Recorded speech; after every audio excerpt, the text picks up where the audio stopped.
여러분 안녕하십니까? 포항 MBC 뉴스입니다.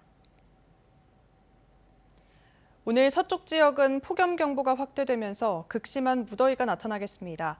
경북 동해안 지역은 동풍의 영향으로 어제보다 덜 덥겠습니다. 조주경 기상캐스터입니다. 중복인 오늘은 서쪽 지역과 기온차가 확연하게 벌어지겠습니다. 오늘 서울의 한낮 기온은 36도까지 오르겠고요. 경기 고양은 37도까지 치솟으면서 올 들어 최고 기온을 경신하겠습니다. 한편 경북 동해안 지방은 동풍의 영향으로 포항의 한낮 기온 28도에 머물겠습니다. 하늘은 대체로 맑은 가운데 먼지 걱정은 안 하셔도 되겠지만 자외선 지수는 매우 높은 수준까지 오르겠습니다. 아침까지는 안개에도 주의가 필요합니다. 내륙 곳곳으로 가시거리가 1km가 안 되는 곳이 있겠습니다. 출근길 교통안전에 유의해 주시기 바랍니다.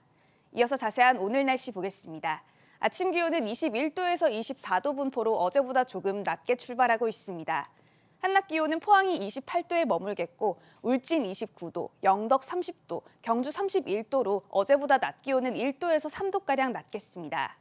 울릉도와 독도의 하늘도 맑은 가운데 한낮 기온 울릉도 29도, 독도 28도 선에 머물겠습니다. 동해바다의 물결은 중부 해상에서 최고 2.5m까지 일겠고 남부 해상에서는 1m로 무난하겠습니다.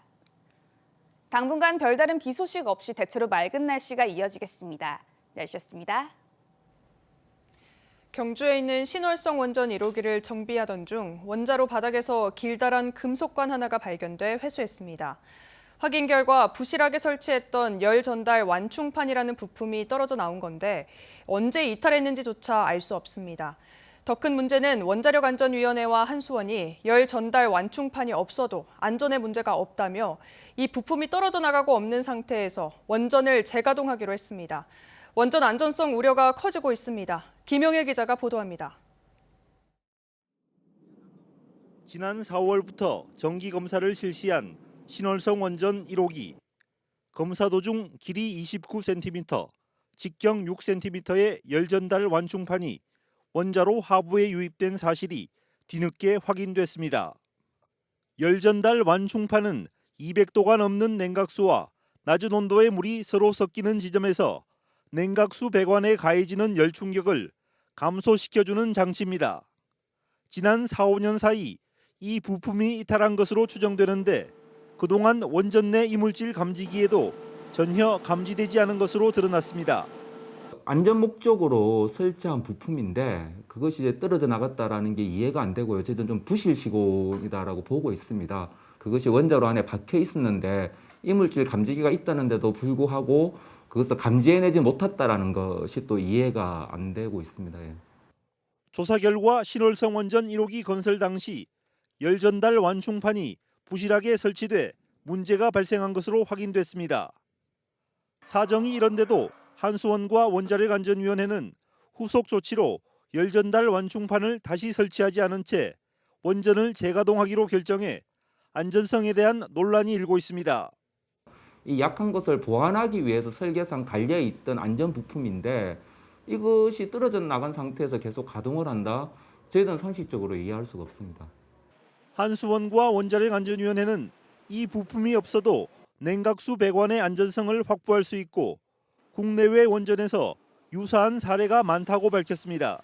이 보강제가 없어도 설비의 건전성에는 문제가 없는 것으로 평가되었고 해외 원전에서도 열전달 완충판의 이탈 사례가 발견되어 없는 상태로 운전하거나 하지만 설계 당시에는 원전 안전을 위해 반드시 필요하다며 설치해놓고 한수원과 원자력안전위원회는 지금에 와서 필요 없는 부품이라고 주장하고 있습니다. 과연 설득력 있는 과학적 결론인지 또 원전 안전을 위한 최선의 선택인지 의문이 제기되고 있습니다. MBC 뉴스 김형일입니다. 지역 중소기업을 체계적으로 육성하기 위한 법적 근거가 마련됐습니다. 지역 중소기업 육성 및 혁신 촉진 등에 관한 법률이 국무회의를 통과해 대통령 재가를 받으면서 내년 1월부터 시행될 예정입니다. 지역 중소기업법에는 지역 중소기업에 대한 정의, 정부와 지방자치단체의 육성 채무와 비수도권 중소기업의 우대 지원 근거 등을 담았습니다. 중소벤처기업부는 이를 근거로 지역 혁신 선도기업을 지원하고 낙후된 중소기업 밀집 지역의 회복을 이끌 예정입니다. 코로나19 사태가 장기화하면서 공공임대주택에 사는 취약계층 10명 중 1명이 임대료와 관리비를 못 내고 있습니다. 코로나 사태가 끝나면 상당수가 쫓겨날 수도 있는 만큼 정부의 대책 마련이 필요하다는 목소리가 나옵니다. 윤영균 기자가 취재했습니다. 대구의 한 영구 임대주택입니다. 2,800여 가구 중 11%인 320가구가 관리비를 못 내고 있습니다. 통상적으로는 4만 원에서 7만 원 사이입니다. 전년별로 다르기 때문에. 이처럼 대구도시공사 공공임대주택에서 관리비를 내지 못하는 가구는 1,000곳이 넘습니다. 대구 전체 공공임대주택 1,500여 가구의 12.3%에 해당되고 미납된 관리비 금액은 2억 원에 육박합니다.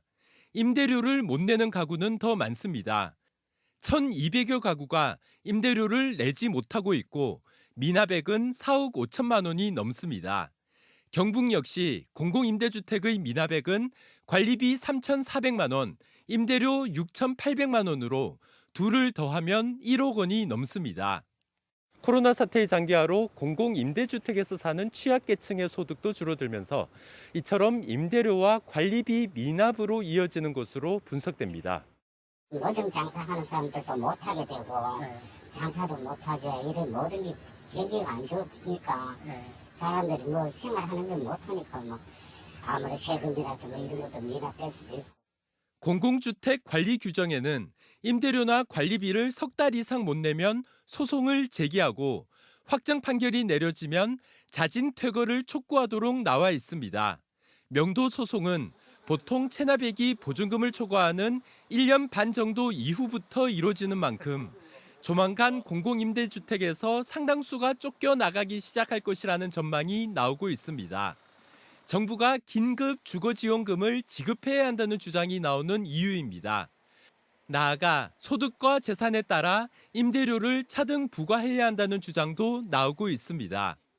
장기적으로는 임대주택의 유형을 통합을 해서 자기의 소득으로 임대료를 이렇게 낼 수 있는 임대료 부과 차등 제도를 통해서 장기적으로는 임대주택의 거주민들의 주거 안정이 이루어져야 된다고 봅니다. 대구의 공공임대주택 가운데 저소득층이 사는 영구 임대주택이 6,800세대로 가장 많습니다. 코로나19 장기화로 자칫 살고 있는 집에서 쫓겨날 처지로 내몰리고 있는 저소득층을 지원할 수 있는 대책 마련이 시급합니다. MBC 뉴스 윤영균입니다. 경북자치경찰위원회가 1호 지시사항으로 아동 청소년을 대상으로 한 성매매 근절 대책을 경북경찰청장에게 요구했습니다. 경북자치경찰위는 최근 포항과 안동에서 연이어 발생한 여중생 성매매 강요 사건과 관련해 이같이 의결했습니다. 자치위원회는 아동 청소년의 성을 사는 행위는 뿌리 뽑아야 한다면서 이와 함께 피해 아동 청소년을 보호할 수 있는 대책과 제도 정비도 필요하다고 밝혔습니다. 베이비붐 세대 공무원들이 대거 퇴직하면서 시군 지자체마다 4급 승진 대상자 부족으로 인사난을 겪고 있습니다. 베이비붐 아래 세대들의 승진이 늦어져 4급 승진을 위한 최저 연한을 채우지 못하면서 직무대리 체제나 인사교류 등을 통한 땜질식 인사로 메꾸고 있습니다. 엄지원 기자입니다. 경북의 시군 지자체마다 4급 서기관 승진 대상자를 찾지 못해 골머리를 앓고 있습니다. 가장 심각한 건 안동시입니다. 안동시는 경북도 소속 5급 사무관을 전입받아 자체 인사로 4급으로 승진시킨 뒤 이달 초 도시건설국장으로 임용했습니다. 명예퇴직으로 생긴 전임 국장 공석을 안동시 내부 인사이동으로 채우지 못해 도의 인사교류를 요청한 겁니다. 지방공무원법상 4급 승진을 위해서는 5급 승진 후 최소 4년 이상 지나야 하는데 조건을 채운 승진 대상자가 없었기 때문입니다. 국장 구인난은 앞으로 더 심화됩니다. 올 연말을 시작으로 매 분기별로 한두 자리씩 국장 공석이 생길 예정이지만 대상자 부재로 직무 대리 체제가 불가피합니다. 이런 인사 난맥상은 길게는 2년 반 정도 지속될 걸로 예상됩니다. 2023년 연말까지 해서 한 2년 반 정도 지금 예상하고 있습니다. 직무대일이나 아니면 이제 경상북도나 이제 우리 인근 기초지자체와 이제 인사교류도 지금 생각하고 있고요. 아니면 이제 개방형 직위 지정이라든지. 어느 시군할 것 없이 임용이 가장 어려운 것은 보건소장 자리입니다. 보건소장은 의사면허 소지자를 우선 임용하고 후순위로 보건, 간호 등 제한된 직렬에서 5년 이상 해당 보건소에서 근무한 5급 공무원만이 앉을 수 있습니다. 코로나19로 근무 강도가 세진 데다 연봉 등의 문제로 의사 보건소장을 모시는 건 하늘의 별 따기. 대부분 공무원으로 채워야 하는 실정인데 대상자가 없어 매번 직무대리 체제입니다. 안동시 보건소는 벌써 4년째 직무대리, 봉화도 내년 초부터 3년간 공석이 예상됩니다. 문경시는 무려 4년차 직무대리를 마치고 공무원 보건소장을 정식으로 임용했습니다.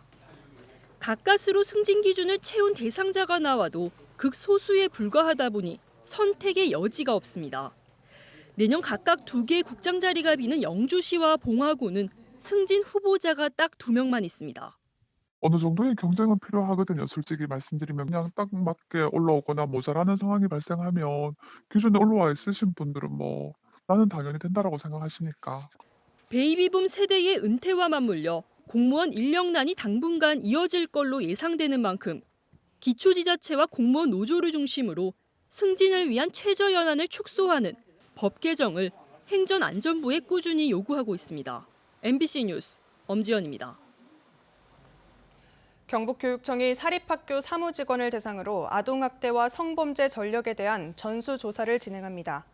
경북교육청은 행정정보 공동이용 시스템을 활용해 172개 사립학교에 근무 중인 730명에 대한 아동학대 성범죄 전력을 조사하고 해당 사실이 드러나면 해임을 요구할 방침입니다. 관련 법령에 따라 교육기관은 아동 관련 범죄로 취업 제한 명령을 받은 사람이 아동 관련 기관에서 노무를 제공하는지 여부를 연 1회 이상 점검해야 합니다. 폭염에도 과일의 대명사 사과추라 소식입니다. 여름 사과인 스가루, 즉 아울인데요. 사과 주산지인 문경의 아우리 사과는 제철을 맞아 전국에서 주문이 폭주하고 있습니다. 이호영 기자입니다. 문경시 포암산 밑의 한 사과 과수원. 풋풋한 청록색의 아우리라 불리는 여름 사과, 스가루 수확이 한창입니다. 스가루는 골든 딜리셔스 사과에 홍옥을 교접해 탄생한 품종으로 지금이 수확 적기입니다. 30도가 넘는 폭염 속에도 이곳 문경 포암산의 사과는 잘 성장하고 있습니다. 작황도 지난해 못지않을 것으로 추정됩니다. 현재 스가루 같은 경우도 상당히 깨끗하고 동록도 없고 작황이 좋습니다만 앞으로 날씨가 관건이 되겠죠. 후지 같은 경우도 저희 밭으로 봐서는 상당히 좋은 편인데 수확한 여름 사과는 농협유통센터 등에서 첨단 시설로 엄격한 선별 과정을 거칩니다. 문경에서 생산될 여름 사과 스가루는 약 70헥타르에 1,260톤 정도로 문경 농협과 문경 거점 유통센터 등에서 1,100여 톤을 매입해 대도시 소비자들에게 공급합니다. 이렇게 선별된 문경 스가루는 전국에 있는 홈플러스, 롯데마트, 농협 하나로 유통에 지금 납품되고 있습니다.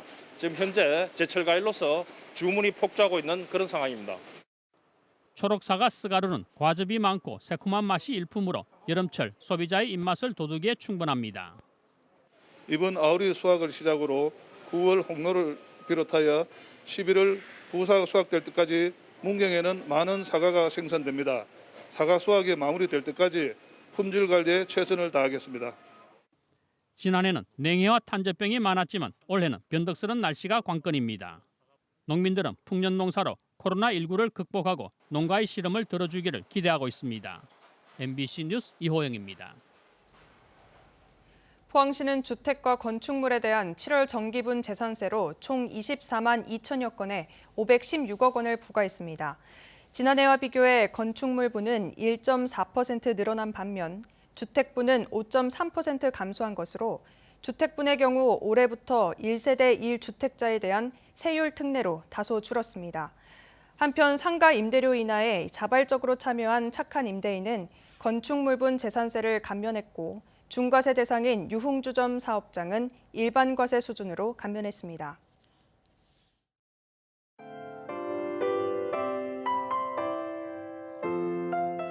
중국인 오늘은 서쪽 지역과 기온차가 확연하게 벌어지겠습니다. 오늘 서울의 한낮 기온은 36도까지 오르겠고요. 경기 고양은 37도까지 치솟으면서 올 들어 최고 기온을 경신하겠습니다. 한편 경북 동해안 지방은 동풍의 영향으로 포항의 한낮 기온 28도에 머물겠습니다. 하늘은 대체로 맑은 가운데 먼지 걱정은 안 하셔도 되겠지만 자외선 지수는 매우 높은 수준까지 오르겠습니다.